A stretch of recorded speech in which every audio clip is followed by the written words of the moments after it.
हरे कृष्णा। तो अभी दर्शन 8:30 बजे खुलेंगे, तो आप सब लोग आगे आ सकते हैं, हमारा इंटरेक्शन अच्छे से हो पाएगा। Thank you so much. Hare Krishna. तो आप में से कौन लोग रेगुलरली शाम की गीता क्लास में आते हैं, ताकि आपको कनेक्शन मालूम होगा कौन सा अध्याय चल रहा है, कौन सा श्लोक चल रहा है। तो आज हम 9वें अध्याय के चौथे श्लोक पे चर्चा करने वाले हैं। तो मुझे ये सेवा मिली है, तो मैं आपसे आशीर्वाद चाहूंगा कि मैं इस सेवा को अच्छे तरीके से कर पाऊँ, और आपको भगवान कृष्ण और उनकी गीता में जो उन्होंने जो हमारे लिए मैसेज दिया है वो आप तक पहुंच पाए। हरे कृष्ण। तो हम पहले प्रेयर करते हैं, अपने गुरु परंपरा को और भगवान से प्रे करते हैं कि हम जो बताने वाले हैं और आप जो सुनने वाले हैं, तो वो हमें मैं सही से बता पाऊँ और आप सही से सुन पाए, समझ पाए। ओम अज्ञानतिमिरन्धस्य ज्ञानञ्जनाशलाकया चक्षुरुन्मिलितं मिलितं येन तस्मै श्रीगुरवे नमः। श्रीचैतन्यमनोभीष्टं स्थापितं येन भूतले स्वयं वा तदा मह्यं ददाति स्वपदान्तिकं। वन्देऽहं श्रीगुरु श्रीयुतापदकमलं श्रीगुरून् वैष्णवांश्च श्रीरूपं साग्रजातं सहगण रघुनाथान्वितं तं सजीवं साद्वैतं सावधूतं परिजनसहितं कृष्णचन्द्र चैतन्य श्रीराधा कृष्णपादान् सहगण ललिता विशाखान्वितांश्च। हे कृष्णा करुणा सिंधु दीनबंधु जगतपते गोपेश गोपिका कांत राधा कांत नमस्तुते। तप्त कांचन गौरांगी राधे वृंदावनेश्वरी वृषभानुसुते देवी प्रणमामि हरिप्रिये। वाञ्छा कल्पतरुभ्यश्च कृपा सिन्धुभ्यैव च पतितानां पावनेभ्यो वैष्णवेभ्यो नमो नमः। जय श्री कृष्ण चैतन्य प्रभु नित्यानंद श्री अद्वैत गदाधर शिवासादि गौर भक्त वृंद। हरे कृष्णा कृष्णा कृष्णा हरे हरे, हरे राम राम राम हरे हरे। श्री प्रभुपाद की जय। तो आप अपने स्मार्टफोन का उपयोग कर सकते हैं, उस पर आप टाइप करेंगे BG 9.4, तो आपको भगवत गीता का 9वें अध्याय का चौथा श्लोक मिल जाएगा। BG 9.4, B for boy, G for girl, 9.4। ठीक है।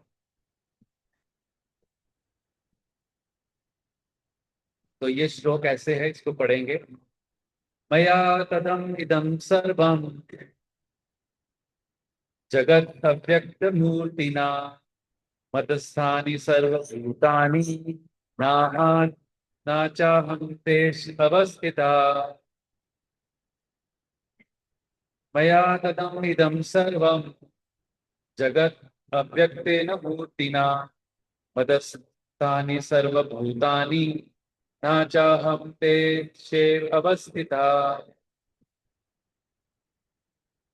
तो आप इसको अ, अपने अपने फोन पे पढ़ सकते हैं बाद में। तो इसका तो हम इसका अनुवाद पढ़ेंगे। अनुवाद और तात्पर्य श्रील प्रभुपाद जी के द्वारा। श्रील प्रभुपाद की जाए। तो इसमें भगवान बता रहे हैं, ये संपूर्ण जगत मेरे अव्यक्त रूप तथा अब मेरे अव्यक्त रूप द्वारा व्याप्त है। समस्त जीव मुझ में है किंतु मैं उनमें नहीं हूं। इसका तात्पर्य, इसको ध्यानपूर्वक सुनिएगा। भगवान की अनुभूति स्थूल इंद्रियों से नहीं हो पाती। कहा गया है, अतः कृष्ण नाम आदि न भवेत ग्रहम इंद्रिय सेवो मुक्ति जीवाधो स्वमेव सपूर्ण तद्य।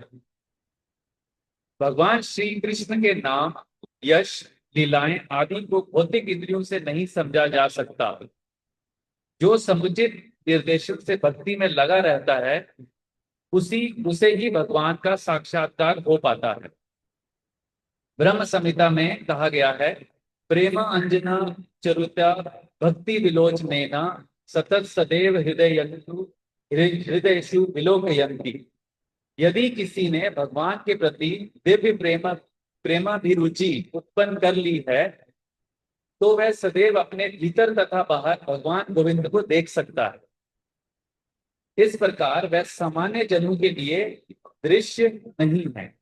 यहाँ पर कहा गया है कि यद्यपि भगवान सर्वव्यापी हैं और सर्वत्र उपस्थित रहते हैं, किंतु वह भौतिक इंद्रियों द्वारा अनुभव गम्य नहीं है। इसका संकेत अव्यक्त मूर्तिना शब्द द्वारा हुआ है। भले ही हम उन्हें ना देख सकें, किंतु वास्तविकता में तो ये है कि उन्हीं पर सब कुछ आश्रित है। जैसा कि 7वें अध्याय में बताया जा चुका है कि संपूर्ण दृश्य जगत की दो विविध शक्तियां, परा या आध्यात्मिक शक्ति तथा अपरा या भौतिक शक्ति का संयोग मात्र है। जिस प्रकार सूर्य प्रकाश संपूर्ण ब्रह्मांड में फैला रहता है, उसी प्रकार भगवान की शक्ति संपूर्ण सृष्टि में फैली है और सारी वस्तुएं उसी शक्ति पर टिकी हैं। फिर भी किसी को इस निष्कर्ष पर नहीं पहुंचना चाहिए कि सर्वत्र फैले रहने के कारण भगवान ने अपनी व्यक्तिगत सत्ता खो दी है। ऐसे तर्क का निराकरण करने के लिए ही भगवान कहते हैं, मैं सर्वत्र और प्रत्येक वस्तु मुझ में है, तो भी मैं पृथक। उदाहरण अर्थात राजा किसी सरकार का अध्यक्ष होता है और सरकार उसकी शक्ति का प्राकट्य होती है। विभिन्न सरकारी विभाग राजा की शक्ति से अतिरिक्त और कुछ नहीं होते और प्रत्येक विभाग राजा की क्षमता पर निर्भर करता है। तो भी राजा से ये आशा नहीं की जाती कि वह प्रत्येक विभाग में स्वयं उपस्थित हो।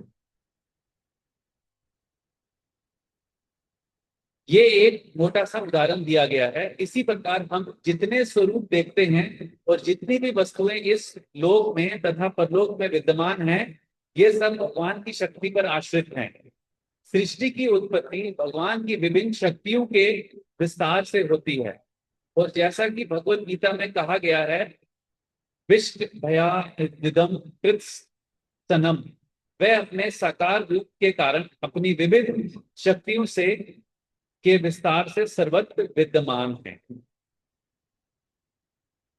तो ये भगवत गीता का 9वां अध्याय चल रहा है।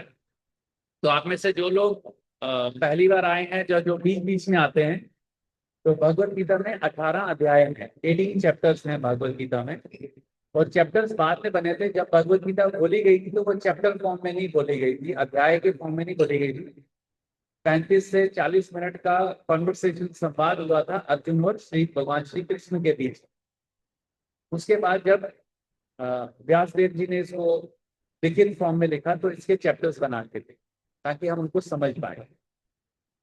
तो ये जो लोग पहले से इसको पढ़ रहे हैं, जो रेगुलर आ रहे हैं, तो आपने तो याद होगा कि जब हमने 8th चैप्टर पढ़ा था, 8th चैप्टर में हमने लास्ट जैसे हमने पढ़ा, तो वहां पर भगवान बोलते हैं कि कौन मुझे प्राप्त कर सकता है। तो वहां पे बहुत सारा डिस्कशन हुआ कि अब भगवान को प्राप्त करना है तो उसके लिए ये शरीर छोड़ना पड़ेगा। नेक्स्ट, इस शरीर में तो भगवान को प्राप्त नहीं कर सकते, तो इस शरीर के बाद जो शरीर मिलेगा तो उसको छोड़ने के बहुत सारे ऑप्शंस हैं। जैसे कि कोई रात में शरीर छोड़ता है, कोई दिन में शरीर छोड़ता है, कोई संध्या के टाइम पे छोड़ता है। तो वहां पर भगवान कहते हैं कि ये सब रूल्स एंड रेगुलेशंस किसी भक्त के लिए एप्लीकेबल नहीं है। जब कोई व्यक्ति भगवान की अनन्य भक्ति करता है, तो उसके लिए कोई रूल रेगुलेशन नहीं है कि उसका मृत्यु रात में होगी तो वो नीचे के लोगों में जाएगा, या उसकी मृत्यु दिन के समय जब प्रकाश रहता होगी तो वो ऊपर के लोगों में जाते हैं। तो ऐसा उन लोगों के लिए एप्लीकेबल है, उन लोगों के लिए है जो लोग भक्ति योग के अलावा बाकी योग साधना को फॉलो करते हैं, उसका अनुसरण करते हैं। उसके बाद तो 8वें अध्याय में भगवान ने बताया कि कौन से व्यक्ति जो है वो भगवान के पास पहुंचते हैं और अनन्य भक्ति से ही बिना किसी रुकावट के व्यक्ति भगवान के पास वापस पहुंच सकता है। अब 9वां अध्याय जब आगे शुरू होता है, तो वहां पर भगवान बोलते हैं कि अब अनन्य भक्ति जो है, अनन्य भक्ति से आप मतलब शुद्ध भक्ति से आप भगवान के पास पहुंच तो सकते हो, लेकिन शुद्ध भक्ति कैसे प्राप्त हो? तो वो जो टॉपिक है वो 9वें अध्याय का शीर्षक, that is the subject matter of chapter 9। तो उसमें जो है यहाँ पर भगवान बताते हैं कि जो अध्याय 2 से लेकर 6 तक जो है, जो चैप्टर 2 to 6 है, फ्रॉम 2 to 6, उसमें भगवान ने जो पूरा नॉलेज है, जो इस पूरा जो स्पिरिचुअल साइंस है, जो आध्यात्मिक विज्ञान है, उसका जो जैसे बोलते हैं ना स्ट्रॉन्गर एंड स्ट्रॉन्गेस्ट, तो जो उसका पहला लेवल है उसको बोलते हैं गुह्य नॉलेज, कॉन्फिडेंशियल नॉलेज। ठीक है, तो कॉन्फिड जो एकदम गुह्य ज्ञान है वो उन्होंने 2 से 6 अध्याय में दिए। ठीक है, उसके बाद 7वें और 8वें अध्याय में उन्होंने क्या दिया, गुह्यतर, मतलब जैसे बोलते हैं ना गुड बेटर बेस्ट, तो बेटर वाला मतलब जो उससे ज्यादा कॉन्फिडेंशियल नॉलेज है, वो कहा कि 7वें और 8वें अध्याय में। अब यहाँ पर 9वें अध्याय में भगवान अर्जुन को बोल रहे हैं अब तुम्हें गुह्यतम, मतलब द मोस्ट कॉन्फिडेंशियल नॉलेज, मतलब जो इस पूरे सृष्टि में जो सबसे ज्यादा गुह्यतम ज्ञान है, वो भगवान अर्जुन को देने जा रहे हैं। ठीक है, तो 9वें अध्याय का ये मेन पर्पस है, मतलब मेन जो इसका टॉपिक है, सब्जेक्ट मैटर है, वो क्या है कि द मोस्ट कॉन्फिडेंशियल नॉलेज, परम गुह्य ज्ञान।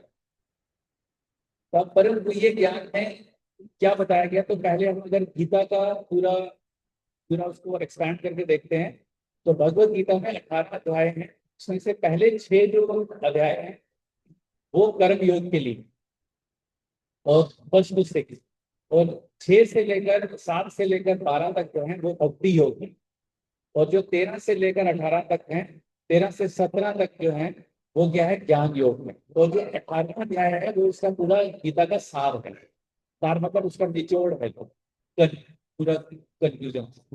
तो उसके बाद अब ये जो भक्ति योग के 6 अध्याय है, 7 से लेकर 12, उसमें भी, और ये आप देखेंगे कि ये भगवत गीता के सेंटर में आता है, पहले के 6, लास्ट के 6, और बीच में 7 से लेकर 12 अध्याय। अब 7 से 12 के बीच में भी जो 7, 8, 9 चैप्टर्स हैं, खासकर जो 9वां चैप्टर है वो एकदम मिडल में आता है। तो मतलब ये सबसे विदम ज्ञान, गीता का जो मोस्ट कॉन्फिडेंशियल परम गुह्य ज्ञान है, वो 9वें अध्याय में दिया। ठीक है, तो अब इसको यहाँ पर भगवान पहले बोलते हैं कि ये मैं किसको देता हूँ, ये जो परम गुह्य ज्ञान है ये किसको देता हूँ, वो व्यक्ति जो किसी से ईर्ष्या नहीं करता। अगर कोई व्यक्ति किसी से ईर्ष्या करता है मतलब वो भगवान से भी ईर्ष्या करता है, तो ऐसे व्यक्ति को अगर ये ज्ञान मिल भी जाए तो उसको समझ नहीं आता। ठीक है, तो इसमें इसके लिए क्वालिफिकेशन क्या है, इस परम गुह्य ज्ञान को समझने की, कि हम अगर ईर्ष्या रहित होंगे तब हमें ये ज्ञान या विज्ञान जो है वो समझ आएगा। ठीक है, उसके बाद जो आज का श्लोक है उस पे अगर हम आते हैं तो उसमें लिखा है मया तदम इदम सर्वम, बोला है कि मैं क्या हूं, मैं सर्वत्र हूं, मैं हर जगह हूं। जैसे अगर हम इसका व्याख्या पढ़ते हैं जो प्रभुपाद जी ने लिखा है, यहाँ वो बता रहे हैं कि मैं संपूर्ण, ये संपूर्ण जगत मेरे अव्यक्त रूप द्वारा व्याप्त है। अव्यक्त मतलब अनमैनिफेस्टेड। जैसे अगर हम देखें फॉर एग्जाम्पल, हम एक जनरली जो लोग बोलते हैं कि भगवान हर जगह है, बोलते हैं ना सब कि भगवान तो हर जगह है, लेकिन भगवान हर जगह है भी और भगवान हर जगह नहीं भी है। वही चीज यहाँ पर भगवान बता रहे हैं कि ये संपूर्ण जगत मेरे अव्यक्त रूप द्वारा व्याप्त है। मतलब भगवान का जो अनमैनिफेस्टेड फॉर्म है, अव्यक्त रूप है, वो हर जगह है, और समस्त जीव मुझ में है। मतलब जितने भी हम लोग हैं, हम लोग जीवात्मा है, चाहे मनुष्य है, चाहे चाहे जानवर हैं, चाहे पक्षी हैं, चाहे कीट कीट कीट मकोड़े हैं, कुछ भी हैं, वो क्या बोल रहे हैं भगवान, समस्त जीव मुझ में है, इसमें है, मुझ में है, किंतु मैं उनमें नहीं।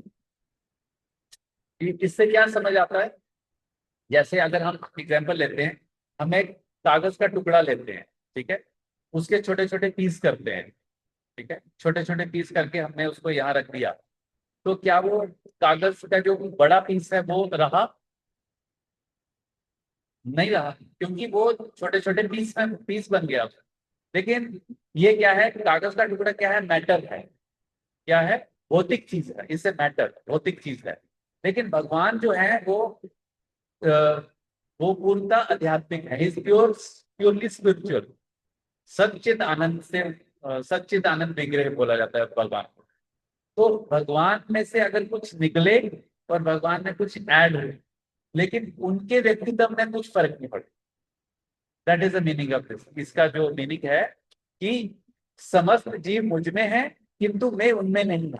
मतलब भगवान का जो पर्सनैलिटी है, जो व्यक्तित्व है, वो खत्म नहीं हो जाता अगर भगवान हर जगह पे व्याप्त है। इसका ये मतलब नहीं है कि भगवान अब सब जगह आ गए तो भगवान की जो पर्सनैलिटी है, जो व्यक्तित्व है, वो खत्म हो गए। काफी लोग जो हैं, आप काफी जो अध्यात्म को फॉलो करने वाले लोग हैं, वो ये विचार करते हैं क्योंकि भगवान इस जगत में आ गए और भगवान हर जगह सर्वत्र है, तो भगवान का व्यक्तित्व खत्म हो गया। तो ये विचारधारा गलत है, सही नहीं है। क्योंकि भगवान क्या है, भगवान आध्यात्मिक है, भगवान 100% स्पिरिचुअल है। तो उनके साथ वो कागज को छोटे छोटे टुकड़ों में काटने काटने वाली एग्जाम्पल से हम उनको रिलेट नहीं कर सकते, ठीक है। तो आगे इसको समझने की कोशिश करते हैं कि कैसे हम ये इसको कैसे समझेंगे। तो यहाँ लिखा है, भगवान की अनुभूति स्थूल इंद्रियों से नहीं हो पाती। तो हमारी जो इंद्रियां हैं, जो हमारी सेंसेस हैं, हरे कृष्णा, बच्चों से रिक्वेस्ट है थोड़ा शोर कम करें प्लीज। पेरेंट्स से रिक्वेस्ट है थोड़ा उनको संभाल के रखें। तो यहाँ बताया गया कि भगवान की अनुभूति, भगवान का रियलाइजेशन जो है, वो स्थूल इंद्रियों से नहीं होता। स्थूल इंद्रिया मतलब अगर जो हमारी इंद्रिय है ना, सेंसेस है हमारी, कौन कौन सी सेंसेस है? देखने की, आंख, नाक, जीवा, स्किन और कान, ये है ना, सुनने की शक्ति, देखने की शक्ति, स्पर्श की शक्ति। तो इनसे हम भगवान की अनुभूति नहीं कर सकते। ऐसा क्यों? उसके लिए भगवत गीता के इंट्रोडक्शन में यहाँ पर बताया गया है कि हम सब में 4 तरीके के डिफेक्ट्स हैं। आप बोलोगे हमें कोई डिफेक्ट नहीं है, वी आर ऑल परफेक्ट। लेकिन अगर हम आध्यात्मिक दृष्टि से देखेंगे तो हमें 4 त्रुटियां हैं। और वो क्या है? पहली त्रुटि है कि हम गलतियां करते हैं। बोलते हैं ना, man is made of mistakes. और दूसरा क्या है? हम मोहग्रस्त हो जाते हैं, वी गेट इल्यूजन, हम मोहग्रस्त हो जाते हैं, ठीक है। तीसरी त्रुटि है, हमें दूसरों को धोखा देने की प्रवृत्ति है, चाहे छोटा धोखा चाहे बड़ा धोखा, ठीक है। और चौथा क्या है? हमारी जो इंद्रियां हैं वो पूर्ण नहीं, पूर्ण मतलब परफेक्ट नहीं। जैसे एग्जाम्पल से समझ सकते हैं, जैसे हम अगर देखना चाहें तो हम रात में देख नहीं सकते, है ना। हमें सूर्य का लाइट चाहिए या बल्ब का लाइट चाहिए देखने के लिए। तो हमारी जो आंखों की जो शक्ति है वो कंप्लीट नहीं, ठीक है। और उसके बाद अगर हम कान की बात करें तो हम दूर की आवाज सुन नहीं सकते। और कुछ ऐसी फ्रीक्वेंसीज होती है जो हम सुन नहीं सकते, रेडियो फ्रीक्वेंसी, अल्ट्रा, है ना, तो हम फ्रीक्वेंसी सुन नहीं सकते।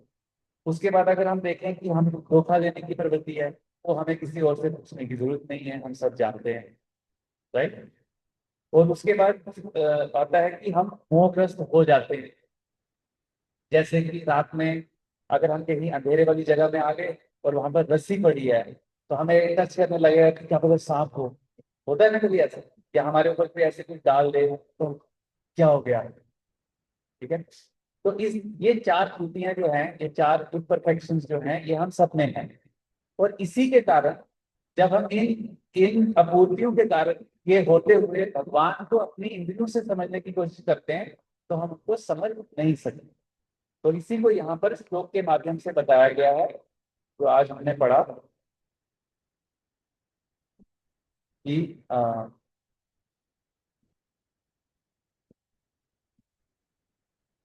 कि हाँ, ये वाला कि अतः कृष्ण नामादि न भवेत् ग्रह इंद्रिय। ये लिखा है भगवान श्री कृष्ण के नाम, यश, लीलाओं आदि को भौतिक इंद्रियों से नहीं समझा जा सकता है। ठीक है, जो समुचित निर्देशन से भक्ति में लगा रहता है।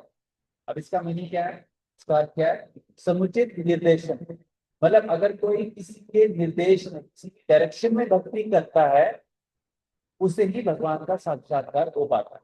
तो अगर हम अपने अपने तरीके से भक्ति करने की अगर कोशिश करते हैं कि हम तो ऐसे पूजा करते हैं, हम तो वैसे पूजा करते हैं, यहाँ पूजा की बात हो रही है, भक्ति की बात हो रही है, क्योंकि ये भक्ति योग का चैप्टर है। तो जब हम भगवान की भक्ति किसी गुरु के निर्देशन के में नहीं करते, तो हमें भगवान का साक्षात्कार नहीं होता। इसलिए बोला गया ना कि गुरु को शरणागत होना ये एक विकल्प नहीं है, this is not an option. ठीक है, अगर किसी व्यक्ति को आध्यात्मिक मार्ग में आगे बढ़ना है, तो उसको गुरु की आवश्यकता उसको गुरु की आवश्यकता है ही है, वो कोई ऑप्शन नहीं है। उसके बाद आगे बताया गया है कि ब्रह्म संहिता में कहा गया है, प्रेमांजन चुरिता भक्ति विलोचनेन सन सत्तः सदैव हृदयेषु विलोकन। यदि किसी ने भगवान के प्रति दिव्य प्रेमा भक्ति उत्पन्न कर ली है, ठीक है, तो वह सदैव अपने भीतर तथा बाहर भगवान गोविंद को देख सकता है। तो कैसा व्यक्ति, जिसके अंदर भगवान के प्रति प्रेम जागृत हो चुका है। अब भगवान के प्रति प्रेम कैसे जागृत होगा, पहले इसके बारे में जानना पड़ेगा। तो जानने के लिए किसी ऐसे व्यक्ति की जरूरत है जो भगवान को जानता हो, तो वो व्यक्ति होगा गुरु। तो जब तक गुरु के माध्यम से, गुरु की डायरेक्शन में, यहाँ लिखा हुआ है कि जब तक समुचित निर्देशन से कि भक्ति के गुरु के निर्देशन में जब तक भक्ति नहीं की जाती, तो उससे हम भगवान को नहीं समझ सकते। तो आगे यहाँ बता रहे हैं कि इस प्रकार वह सामान्य जन्म के लिए दृश्य रहते हैं। इसीलिए जो सामान्य लोग हैं, जैसे हम लोग, तो हम अगर भगवान के विग्रह को भी देखते हैं तो हमें लगता है कि ये किसके बने हैं, पत्थर के बने हैं, लकड़ी के बने हैं, या किसी धातु के बने हैं। तो हम भगवान के विग्रह में नहीं, भगवान को देख नहीं पाते, क्योंकि हम उनको अपनी भौतिक इंद्रियों से समझने की, देखने की भी कोशिश करते हैं। तो भगवान है यही, राधा दामोदर जी यही है, लेकिन हमें क्या लगता है कि वो स्टोन के बने हैं। अभी हमें इसका समझ आ गया कि क्योंकि हम उनको अपनी इंद्रियों से देखने की कोशिश करते हैं।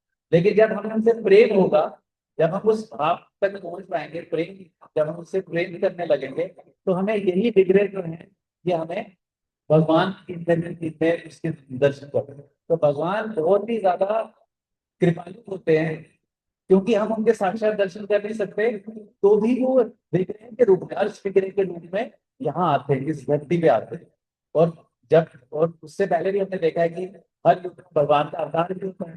तो भगवान अपने खुद के अपने अवतार भी लेते हैं, अपने स्वयं कृष्ण रूप में भी आते हैं, और अगर कृष्ण रूप से अगर यहाँ चले गए तो अपने अर्श विग्रह रूप में आते हैं। ठीक है, तो आगे बताया गया है कि यहाँ पर कहा गया है कि यद्यपि भगवान सर्वव्यापी हैं और सर्वत्र उपस्थित रहते हैं, कि हर जगह हैं और हर जगह उपस्थित हैं, लेकिन किंतु वह भौतिक इंद्रियों द्वारा अनुभव गम्य नहीं, मतलब हम अपनी जो हमारी इंद्रियां हैं उनसे हम उनका अनुभव नहीं कर सकते। भले ही हम उन्हें ना देख सके, किंतु वास्तविकता तो ये है कि उन्हीं पर सब कुछ आश्रित है। मानो हम नहीं भी देख सकते। अब जैसे हम, कोई बोलेगा कि सूर्य जो है, अब सूर्य इसमें आगे आएगा सूर्य के व्यापक। तो यहाँ बताया गया, जैसे कि 7वें अध्याय में बताया गया है कि संपूर्ण जगत, दृश्य जगत, उनकी दो विभिन्न शक्तियां, पराशक्ति और अपराशक्ति। तो भगवान की कितनी शक्तियां हैं, बेसिकली तीन शक्तियां हैं, एक है पराशक्ति, एक है अपराशक्ति।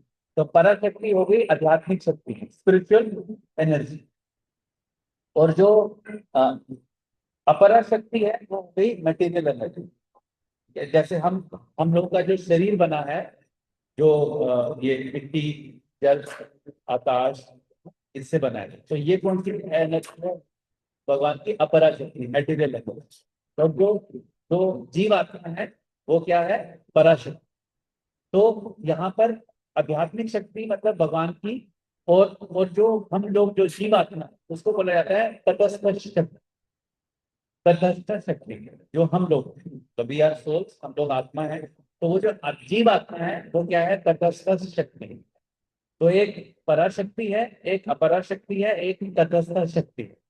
तो लेकिन हम जो जीव आत्मा है, हमारे अंदर, हमारे साथ ऐसा प्रॉब्लम है कि हम अगर भौतिक भौतिक शक्ति के संपर्क में आते हैं तो हम उसके आवरण में, हम उससे आवृत हो जाते हैं।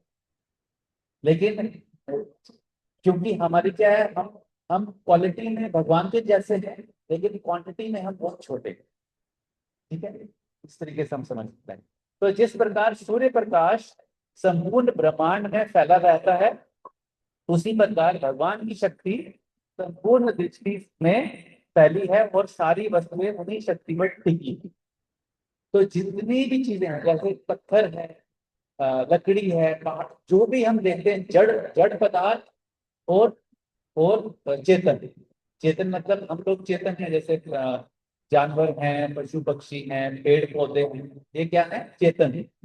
और जो जड़ क्या है, जैसे ये फर्श है, जैसे ये चेयर है ना, व्यासासन है, ये लैपटॉप है, ये टेबल है, ये क्या है, जड़ है।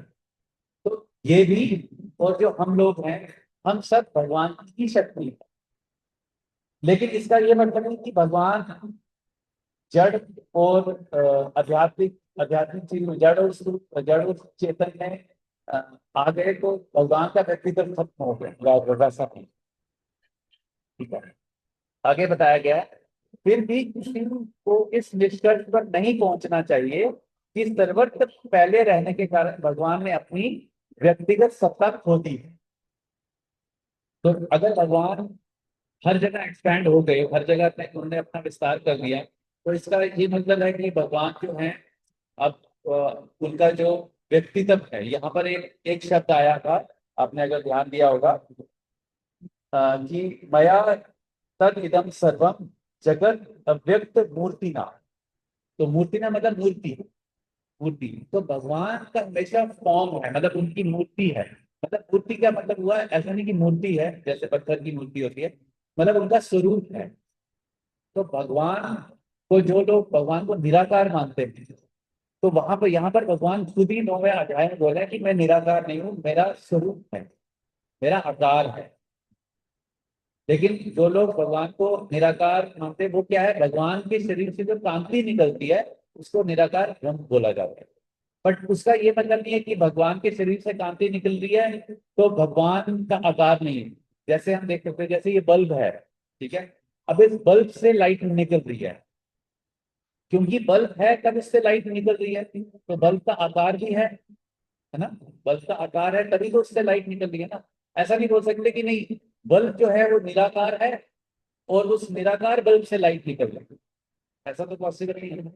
तो इसलिए हमें ये जो कॉन्सेप्ट है लोगों में कि भगवान निराकार है, इस पे हमें विश्वास नहीं करेंगे। भगवान की जो, भगवान के शरीर से निकलने वाली कांति जो है, वो जो लाइट है, रोशनी है, वो निराकार है, कि जो प्रकाश है उसका कोई आकार नहीं है। तो इसलिए हम इसको वैसे समझ सकते हैं। तो उसके बाद इसमें आगे बहुत इंपॉर्टेंट शब्द आता है, ये वाला। यहाँ बताया गया कि उदाहरणार्थ, कि यहाँ पर बता रहे हैं कि मैं सर्वत्र हूँ, प्रत्येक वस्तु मुझ में है, लेकिन मैं पृथक हूँ। पृथक मतलब मैं उससे अलग हूँ। तो यहाँ पर, जैसे यहाँ पर उदाहरण के लिए बता रहे हैं कि राजा किसी सरकार का अध्यक्ष होता है, ठीक है, और सरकार उसकी शक्ति का प्राकट्य होती है। जैसे हम देखते हैं, जैसे हम मोदी जी का एग्जाम्पल लेते हैं। अब मोदी जी हमारे कंट्री के क्या है, प्रधानमंत्री है। अब उनके अंदर में क्या है, कैबिनेट मिनिस्ट्री है, बहुत सारे कैबिनेट मिनिस्टर्स हैं। उसके बाद अलग अलग राज्य में क्या है, बहुत सारे चीफ मिनिस्टर्स हैं, है ना, मुख्यमंत्री हैं। अब वो क्या है, अब वो सभी मोदी जी की इंस्ट्रक्शन में चल रहे हैं, है ना। अब उसका, अब जो भी किसी राज्य में जो भी फैसला लिया जा रहा है, या जो उनके कैबिनेट मिनिस्ट्री जो है वो कोई कोई फैसला लेते हैं या कुछ करते हैं, तो वो प्राइम मिनिस्टर के और इंस्ट्रक्शन से ही होता है। तो उसका मतलब है कि हर जगह मोदी जी अव्यक्त रूप में विद्यमान, लेकिन वो अपने ऑफिस में व्यक्त रूप में विद्यमान। इसी तरीके से भगवान भी अपने धाम में व्यक्त रूप में विद्यमान है, और कभी कभी वो इस जगत में अवतार जो लेते हैं तो यहाँ पे व्यक्त रूप में विद्यमान होके आते हैं, और जब वो यहाँ नहीं होते तो वो अपने तो वो हर चीज में विद्यमान रहते हैं। अब ये जैसे ये माइक है, अब इस माइक से आवाज जा रहा है, ठीक है। अब हम, क्या ये माइक आध्यात्मिक है या भौतिक है? ये माइक, अगर इसमें भगवान का गुणगान है हो रहा है तो ये आध्यात्मिक हो गई। अगर इसी माइक से किसी को गाली दी जा रही है, या किसी का किसी कोई अ, गाना वाना बज रहा है, तो ये भौतिक हो गई। तो हर चीज में क्या है, भगवान इस तरीके से व्याप्त। और दूसरा एग्जाम्पल भी यहाँ दिया गया है कि यहाँ बताया कि विभिन्न सरकारी विभाग राजा की शक्ति के अतिरिक्त और कुछ नहीं होते, और प्रत्येक विभाग राजा की क्षमता पर निर्भर करता है। तो जैसे जैसे राजा उनको इंस्ट्रक्शन देता है, या आज की डेट में देखेंगे कि प्राइम मिनिस्टर या प्रेसिडेंट जो इंस्ट्रक्शन देते हैं, तो आगे जो उनकी कैबिनेट है, जो मिनिस्टर्स हैं, जो स्टेट मिनिस्टर हैं, अलग अलग मिनिस्टर हैं, वो उनको फॉलो कर सकते हैं। या उनको कोई फैसला लेना है तो वो हमेशा अ, जो उनके जो हेड है उसके पास जाते हैं। अब जैसे कोई कैबिनेट, जो कोई स्टेट मिनिस्टर है, तो वो सीएम के पास जाएगा। अब सीएम के हाथ में जो पावर होगी वो अपने लेवल पे वहां पे साइन ऑफ कर देगा। लेकिन अगर उसको लगेगा कि नहीं, कुछ कोई ऐसा फैसला लेना है जो कि मेरे हाथ में नहीं है, तो वो कहाँ जाएगा? पीएम के पास, वो कैबिनेट में मिनिस्ट्री के पास जाएगा, जो सेंट्रल गवर्नमेंट है। तो अगर सेंट्रल गवर्नमेंट में जो मिनिस्टर्स है उनके हाथ में भी कोई अगर कोई पावर नहीं है उसको साइन करने की, उस किसी चीज को पास करने की, तो वो पीएम के पास जाएंगे। और पीएम के पास भी अगर वो पावर नहीं होगी तो वो कहाँ जाएगा? प्रेसिडेंट के पास जाएगा, क्योंकि प्रेसिडेंट के पास भी तो पावर है। तो ऐसे ही भगवान की सत्ता जो है वो व्यक्त और अव्यक्त रूप में हर जगह उपस्थित है। आगे बताएगा, तो भी राजा को ये आशा तो भी राजा राजा से ये आशा नहीं की जा सकती कि वह प्रत्येक विभाग में स्वयं उपस्थित है, क्योंकि वो हर जगह अव्यक्त रूप में उपस्थित हैं। उनकी शक्ति जो है, एक राजा की शक्ति हर जगह पे वो है, ना, व्यापक है। तो इसी प्रकार हम यहाँ एक मोटा सा उदाहरण दिया गया है। इसी प्रकार हम जितने स्वरूप देखते हैं, मतलब हम जिस भी जीव आत्मा को देखते हैं, जीव आत्मा होगी चेतन, या कोई भी हम जड़ चीज देखते हैं, तो हमें भगवान का स्मरण होना चाहिए।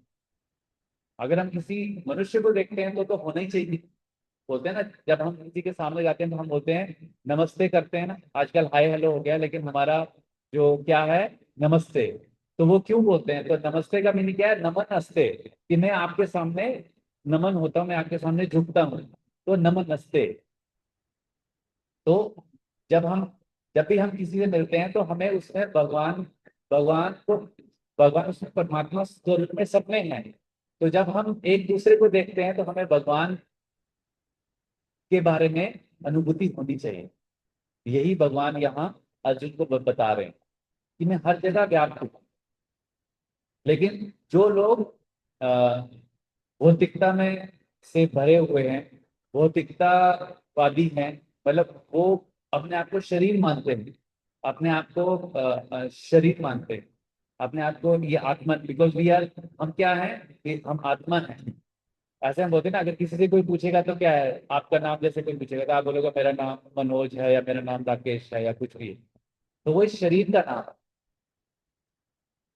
ठीक है, वो इस शरीर का नाम है। लेकिन उसके अंदर जो जो मैं हूँ, जो जो बोल रहा है, जो सुन रहा है, उसका नाम हमें जानना पड़ेगा। और वो जानने के लिए पहले हमें भगवान को जानना पड़ेगा, भगवान से हमारा संबंध जानना पड़ेगा। फिर हमें इसकी अनुभूति होगी कि मेरा जो असली नेचर है, मेरा असली व्यक्तित्व क्या है। तो इस सब को तो ये सब चीजें जो हमने अभी पढ़ी, इसको लास्ट में पढ़ते हैं। तो सृष्टि की उत्पत्ति भगवान की विभिन्न शक्तियों के विस्तार से होती है। तो जो भी चीज हम यहाँ देखते हैं, हमारे आंखों से भी देख सकते हैं, या जो चीज हम टच करके देख सकते हैं, या सुन के उसको सुन सकते हैं, या फील कर सकते हैं। तो वो क्या है, सारी चीजें भगवान की अनुभूति, वो भगवान की ही अनुभूति है और होती है। और जैसा कि भगवत गीता में कहा गया है, वह अपने साकार रूप के कारण अपनी विभिन्न शक्तियों के विस्तार से सर्वत्र विद्यमान। तो अब आप बोलेंगे कि ये सब तो ठीक है, लेकिन अब हम इसको प्रैक्टिकली कैसे से समझे, है ना। अब यहाँ पर जैसे बताया गया है कि मैं हर जगह हूँ, मैं हर जगह हूँ, मैं हर चीज में व्याप्त हूँ, मैं साकार रूप में हूँ, लेकिन हम उसको कैसे समझ सकते हैं? तो क्योंकि हम अभी कौन से युग में हैं, कलयुग में। तो जो सतयुग के लोग थे, उनमें ये चार जो हमने त्रुटियां देखी वो नए नहीं थी। और वो धर्म के चारों जो धर्म के जो स्तंभ हैं उसका पालन करते, वो बहुत ही शुद्ध उस समय के व्यक्ति होते। लेकिन जैसे जैसे ये समय आगे बढ़ता जाता है, तो सतयुग के बाद जब त्रेता युग आता है, फिर द्वापर आता है, फिर कलयुग आता है, तो हमारे अंदर हम धर्म को फॉलो करना, धर्म के जो हमारे स्तंभ हैं उनको फॉलो करना। धर्म के स्तंभ क्या हैं?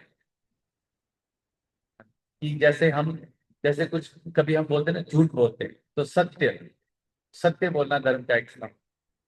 जैसे किसी विनम्रता, जैसे होता है कि हम किसी के प्रति, जैसे आजकल बहुत सारे मतलब जानवरों को काटते हैं लोग, खाते हैं, तो वो दया भाव जो है वो भी धर्म का एक स्तंभ। तो वो खत्म हो गया। हर जगह स्लॉटर हाउसेज हैं, हर जगह शॉप्स हैं, ठीक? नशा करना, हर जगह लिकर शॉप्स हैं। तो ये जितनी चीजें चार धर्म के स्तंभ हैं, ये आप पढ़ सकते हैं भगवत गीता में, ये आस्ते आस्ते टूट टूट चुके हैं ना। तो हमारे लिए वो सब कर पाना जो कि सत्य युग के लोग करते थे, वो पॉसिबल नहीं है। तो अब उसके लिए क्या है कि भगवान जो है, क्योंकि हम भगवान के अंश मात्र हैं, तो भगवान बोलते हैं कि मैं ही आपका बीज देने वाला पिता हूँ। क्या है? अहम बीज प्रदा पिता। तो एक पिता को जैसे अपने बच्चों के बारे के बहुत ध्यान रहता है ना। एक बच्चा अगर अपना घर छोड़ के चला गया, तो माता पिता को कैसा रहता है, नहीं उसको किसी तरीके से तो घर लाएंगे वापस, है ना।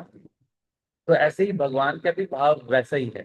तो इसी भाव को प्रकट करते हैं जब भगवान, तो कलयुग में वो श्री चैतन्य महाप्रभु, जो जिनके हाथ ऐसे ऊपर है ना, आप देख सकते हैं ऑल्टर में, तो चैतन्य महाप्रभु के रूप में भगवान अवतार लेते हैं।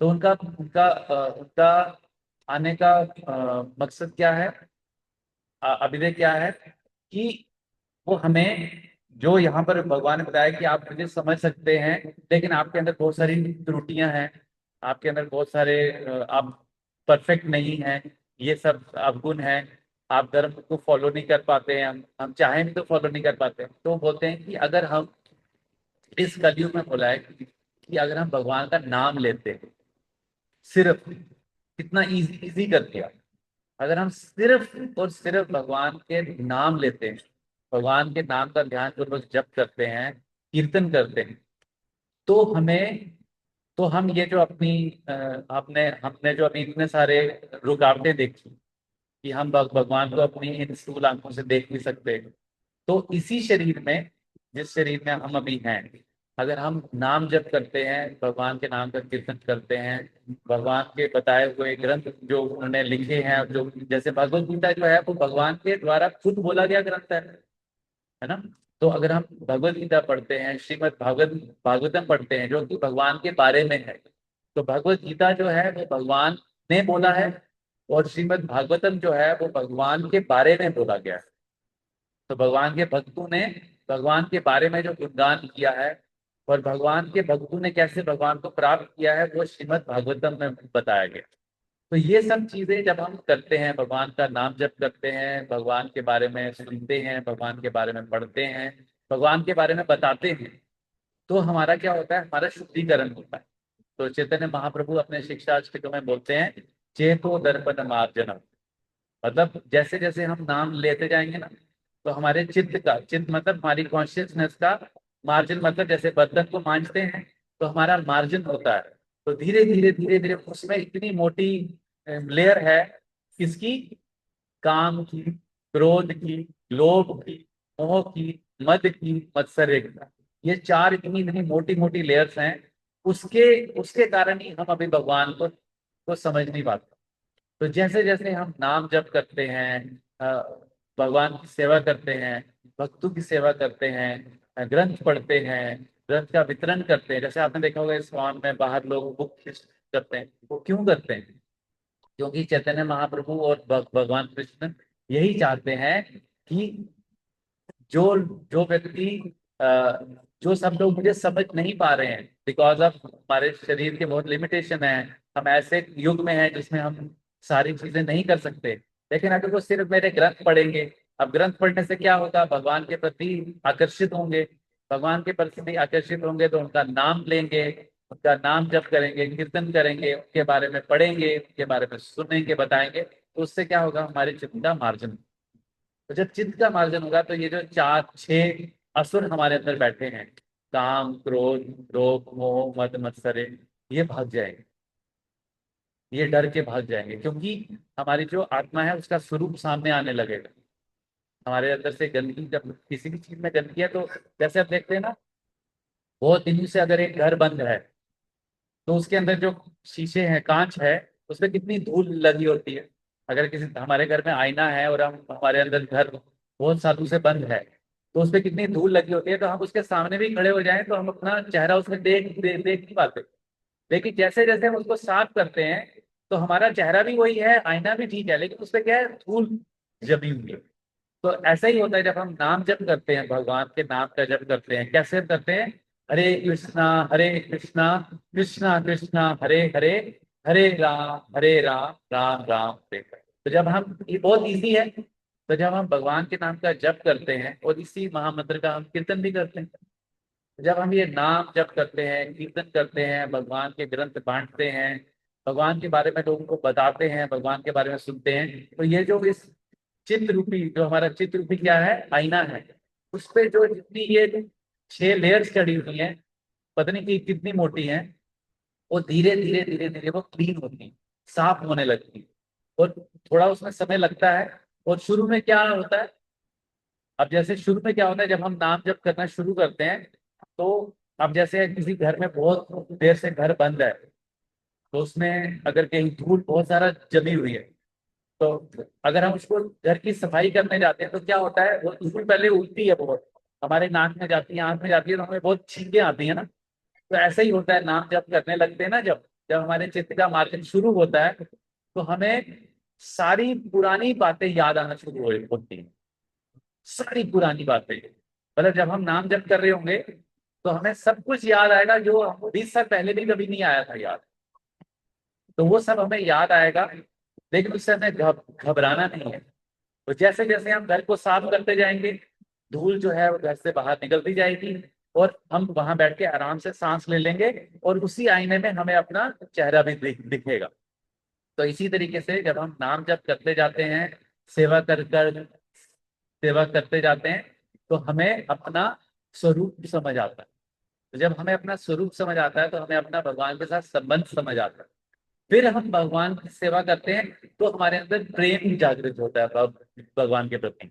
और यहाँ जो बताया गया था शुरू में, यहाँ पर प्रभुपाद जी जो तात्पर्य में लिखते हैं कि यदि किसी से भक्ति, किसी ने भगवान के प्रति दिव्य प्रेम प्रेम अभिरुचि उत्पन्न कर ली है, तो वह सदैव अपने भीतर तथा बाहर भगवान गोविंद को देख सकता है। कब देख सकता है? जब उसने भगवान के प्रति प्रेम जागृत करके। और जब तक भगवान के प्रति प्रेम कब आएगा? जब उनके और हमारे बीच में संबंध को समझ आ जाएगा। और सब वो संबंध कब समझ आएगा? जब हम शुद्ध होंगे। अब शुद्ध कैसे होंगे? जब जब ये छह असुर जो हमारे अंदर बैठे हैं ये बाहर चले जाएंगे। अब उनको उनको बाहर भगाने का एक ही तरीका है कलयुग में, जो भगवान खुद आके बताए। पहले तो भगवत गीता में बोले कि तुम मेरा कीर्तन करो, जप करो, कीर्तन करो, तो हमको समझ नहीं आया।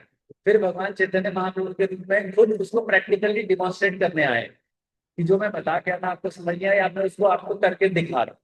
तो भगवान जो है चैतन्य महाप्रभु, वो अपने पार्षदों के साथ गली गली जाते थे, रोड्स पे जाते थे, हर जगह जाके क्या करते थे? हरे कृष्णा कृष्णा कृष्णा हरे हरे, हरे राम राम राम।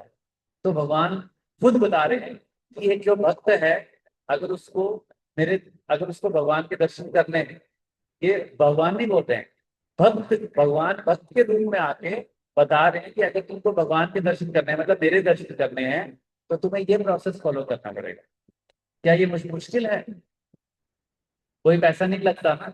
अभी आपने 2 बार बोला, किसी ने आपसे पैसे मांगे, या आपने 2 बार महामंत्र बोला पैसे लाओ, ठीक है? तो ये प्रोसेस अगर हम फॉलो करेंगे, ये विधि अगर भक्ति योग यही है। तो ये जो आज हमने नौवीं चैप्टर में जो आज हमने इसको पढ़ा और समझा, यहाँ भगवान अल्टीमेटली हमें यही शिक्षा देना चाह रहे हैं अर्जुन के माध्यम से। बता रहे अर्जुन के, लेकिन हम सबके लिए कि हमें, अगर अगर हम भगवान के प्रति अपना अपना प्रेम जागृत करते हैं, तो हम भगवान के सर्वत्र हर जगह भगवान के दर्शन कर सकते हैं, हर जगह, व्यक्त रूप में भी और अव्यक्त रूप में। तो इस तरीके से हम कोशिश करते हैं। तो आप कोई क्वेश्चन है तो पूछ सकते हैं, मैं कोशिश करूंगा उसको आंसर करने की।